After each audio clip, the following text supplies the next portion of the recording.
Is this a good idea or a very dumb idea? I'm not sure. We will find out.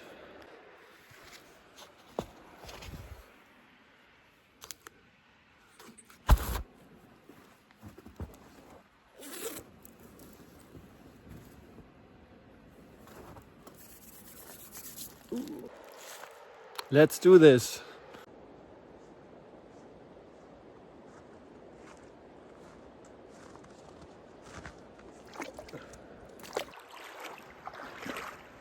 The water is pretty clear. It's not really warm.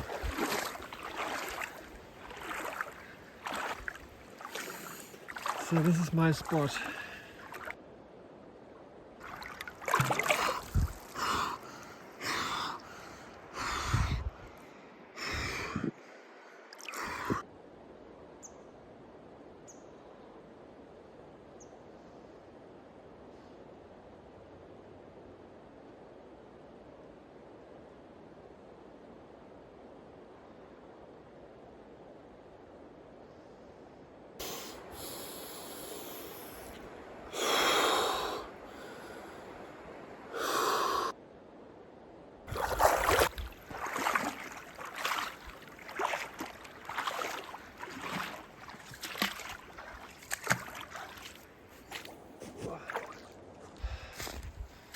It's cold. Good morning. I don't have to tell you today that it's cold, you see it yourself. But it's a beautiful morning and the air is so crisp. I even don't freeze that much. My feet are very cold, but the rest is fine.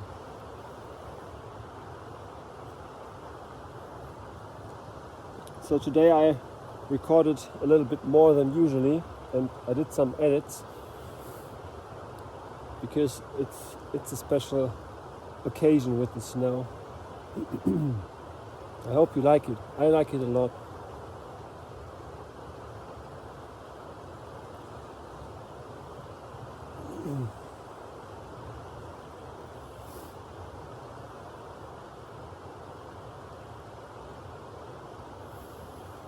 Yesterday we had a customer from Florida and he was seeing snow for the first time in 12 years. And the last time he saw it, it was in Germany too. So he was really excited. And he also said he's not used to this crispiness in the air. And I think these mornings when the sun is coming out and there is no cloud in the sky and you have snow everywhere, these are the most beautiful mornings, I would say.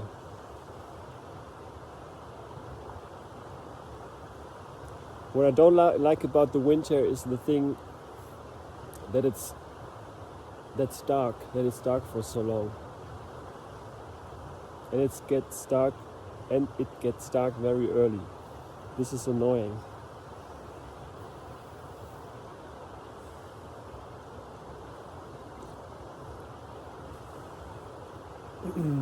Yeah, so today I was thinking about explaining a little bit more about what I said yesterday. So yesterday I said, I think it was it yesterday? I don't remember. I said, if you want to reach freedom, you need to give your life a structure by yourself, because if you are not free, you're working for someone else, or you are in school, or you follow what your parents tell you. So you get a structure from outside. But if you want to be free, so my understanding of being free is not having people from the outside telling you what to do. So you can decide yourself what you want to do with all the 24 hours of the day that you have.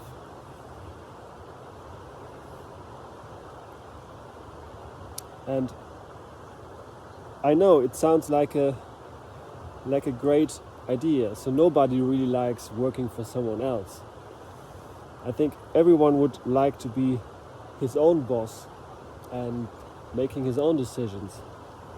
But of course you have to take responsibility for that. And not only a little bit, you have to take 100% of that. And I think this is something many people don't want to take.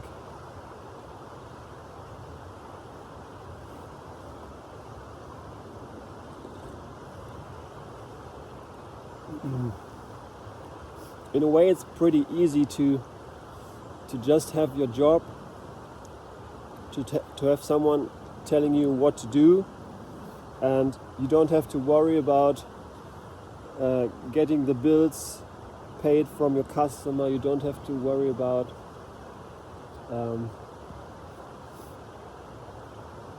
buying new furniture for the office. So you just have your little box where you work in, and you don't have to worry about anything else, which can be easy in a way. But also, if you, to use these strange words maybe once for the first time, if you expand your consciousness and you think about the bigger picture, I think this is nothing you can be happy with. If you're just doing this little task for someone else, maybe you're doing it great and it fulfills you. That's fine, I don't mind that. But I think we all have something that we would prefer to do. So we feel inclined to follow this notion. Maybe it leads to a discovery of our purpose, and if we know what our purpose is, I think there's nothing that really should stop us from going there and following that.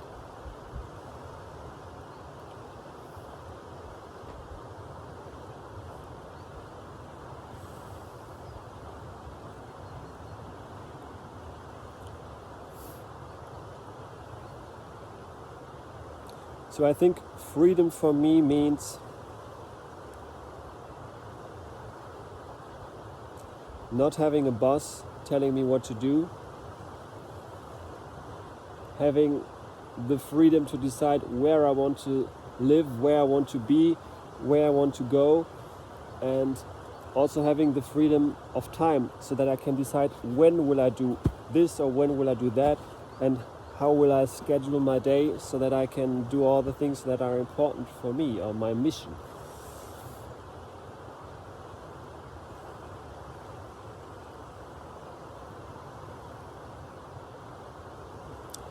I wouldn't say I need freedom from work, because I'm looking for work that really fulfills me, and I wouldn't call it work then.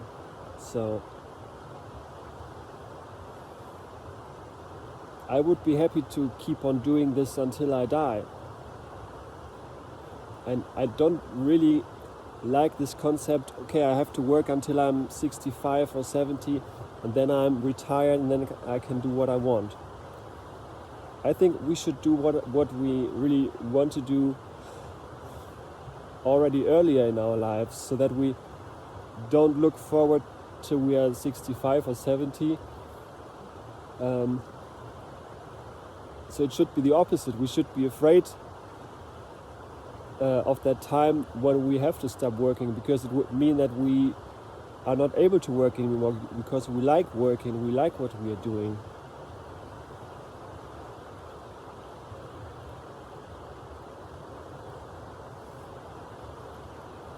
So my father, he used to work for a bank. He's retired now. And as a child, I always thought work would be the worst thing ever, because every day he came home, he was complaining about how shitty the job is, how much it changed since he began working there, and now they are just selling stuff and they're not really helping people. And he was complaining about colleagues, and I was always thinking, okay, this is how work is. It sucks.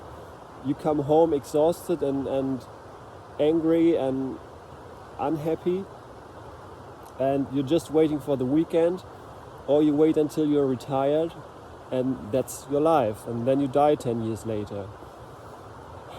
And I think this is so terrible. So in this regard, so I like my father. I know he has done a lot of sacrifices for me and for my brothers and for my mother,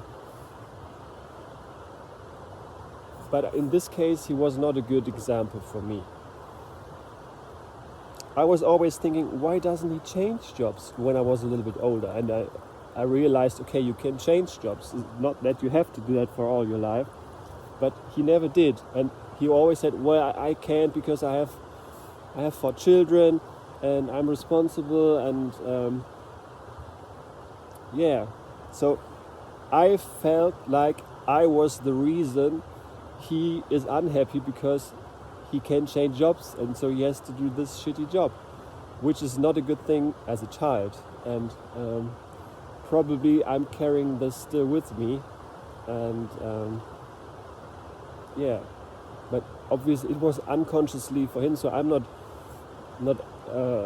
angry about him doing that. It was just he has done his best in his life because he didn't know any better, or he was also carrying weight from his father with him. So I guess that's just life. You get challenges and we have to make the best out of it. And when we get aware of these things, we might be able to change them.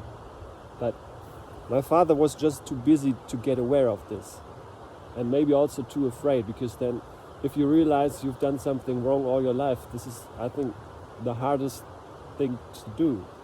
It must be terrible to realize that you wasted your life, or that you maybe did something wrong to other people all your life. And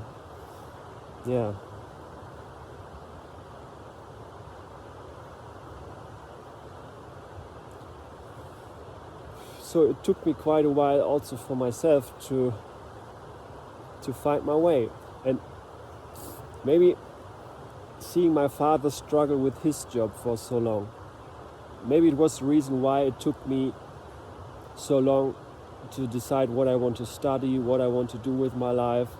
And because I knew, okay, if you do this. So he started working at this company when he was maybe 18 or 19, and he retired at this company. So I was thinking, okay, it's a once in a lifetime decision you have to make, and this is probably not very easy. When you're maybe 15, 16, 17, you have to decide what you want to do.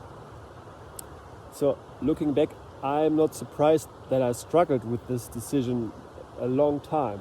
And so I've chosen subjects to study which could be used for millions of different jobs. So I was not making a decision when I started studying. And then I finished my first degree, and then I did another degree, and then I did another degree. Then I was a year in New Zealand, I was a year in Spain, and I came back broke basically, and still I didn't want to work and didn't want to make a decision.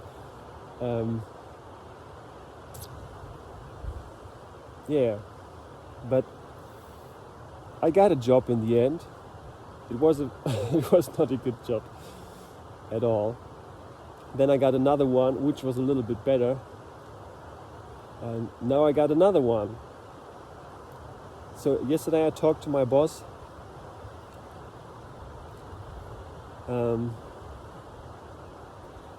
because we agreed on I only have to work 5 hours a day, and I'm working more. And he told me, okay, I make you a partner of this company in 2 years if we have this amount of sales and I don't know what. And it's your decision if you want to or not. I can just give you a job as an employee, and you don't become a partner, and you only would have to work 5 hours a day. So I don't really know what to do. I see potential in that company, but also I value my free time more than anything else. So I don't know what to do with that. As I told you, I want freedom, and having a boss is not really freedom. And if I would become a partner, I would have a little percentage of that company would be mine. But it also would mean that I would be bound to that company for much longer than I would just be an employee. So if I'm just an employee, I could say, okay, I'm gonna leave, I'm just do something else. Maybe I have a job, or I have a business on my own which I can grow, and I don't need your job anymore. But if you're a partner of that company, you're just much more involved for a longer time. So I don't know what I will do. To be honest, I don't see myself working there in 2 or 3 years anymore.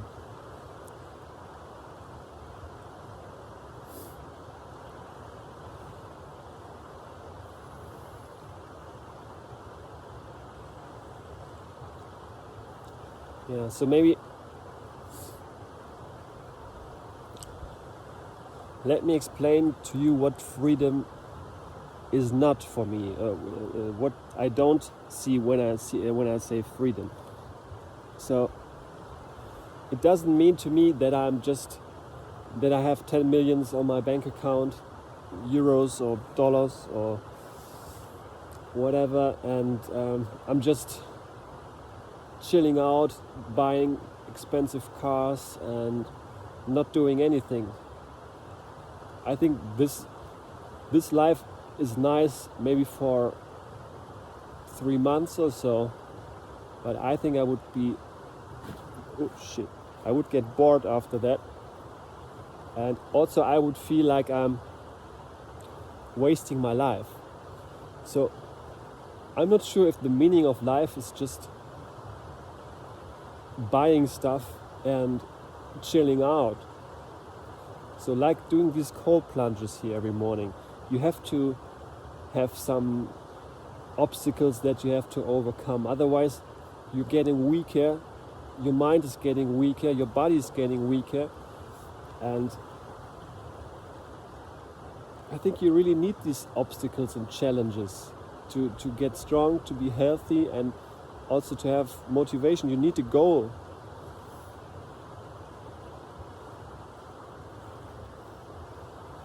And I think just waiting for the newest, I don't know, Aston Martin to get on the market so that I can buy it, I think that's not a goal to have, a goal that would fulfill you.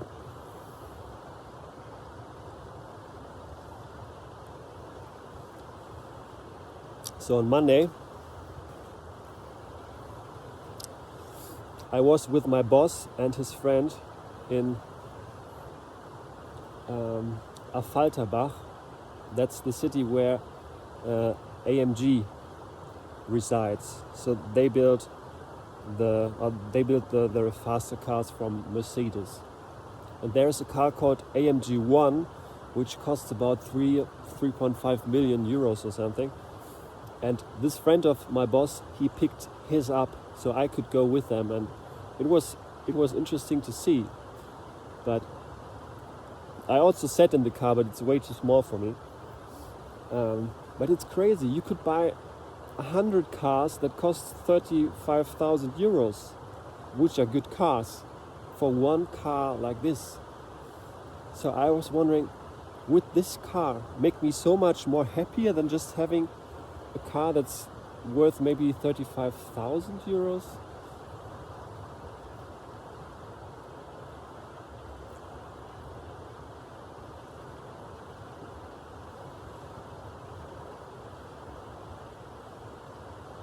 I don't know.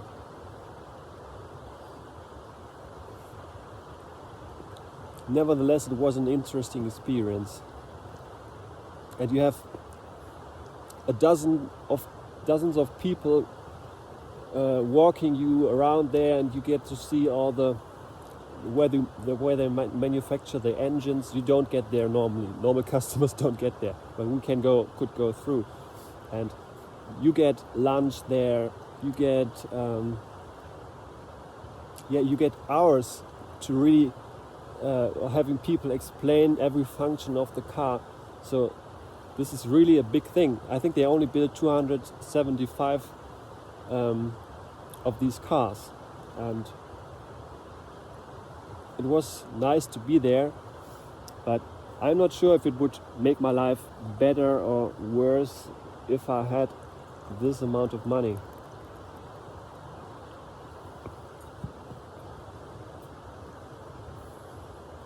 Yeah, I think that's it for today. Enjoy your day and talk to you soon. Bye.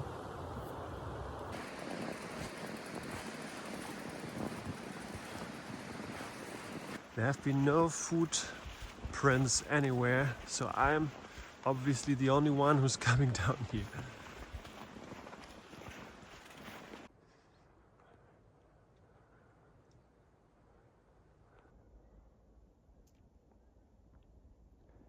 It's so quiet and peaceful.